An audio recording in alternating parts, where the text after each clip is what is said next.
Good afternoon, this is William Brown. Today is October 2nd, 2022. It's currently 2:02 p.m. So we have here CIRC02 for the B attempt. And so let's start off with our code. Just like in our previous one, we have the array set up here as int LED pins. And we have assigned them from 2 to 9. So we go down to our next part. We have the void setup, and just in the previous video we have the same code here, as we have int is I, which equals to 0, and then I is less than 8. So pretty much saying that I will represent 0 to 7. So here on pin modes we have LED pins, and we're saying that I is an output. So from 0 to 7, those are all outputs, which is basically a smaller way of writing all of this instead of saying pin mode, LED pin 0 output all the way through 7. So let's go here down to our loop. So we have our void loop, which just runs it over and over again. In our previous video, we did one after another with no loop. Now we're doing one after another with a loop, which that basically is doing is just having us to do less code. So here you see we've started the void loop, which is one after another, and you can see here it's a lot smaller than what our C attempt was, where we had to write down each single one as a to turn it on, the delay, and then to turn it off and to the delay.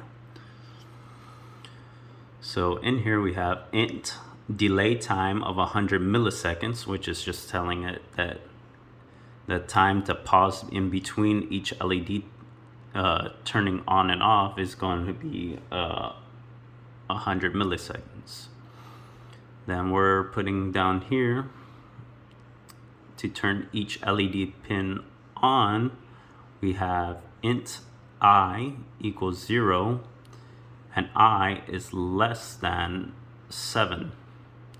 So on digital write, we're making LED pins I to turn on, and then delay of our delay time up there that we've already declared that equals 100 milliseconds. And then to turn each LED off one after another, we have int I equals 7 and I is greater than 0. So we're just writing it backwards, so that way once the last LED pin turns on, it'll start turning them off from there. As you can see here, we have digital write, LED pins I low, which means it's going to turn them off, and then our delay of the delay time that we already have declared. So pretty much it's going to do the exact same thing as in the previous video, but with less coding. As you can see there, our wiring is still the same, 5 volts for red, ground black. Our digital output starts on 2, ends on 9. They come over here. The 5 volts in the positive, the ground is in the negative. From the digital output 2 to 9, we have them all plugged in here in the breadboard. We have our resistors here, and they're all plugged in, so that way you can control the voltage going to each LED pin, and they're turning all on and then turning all back off in the sequence that we have it in the code. We just have less coding to do this time.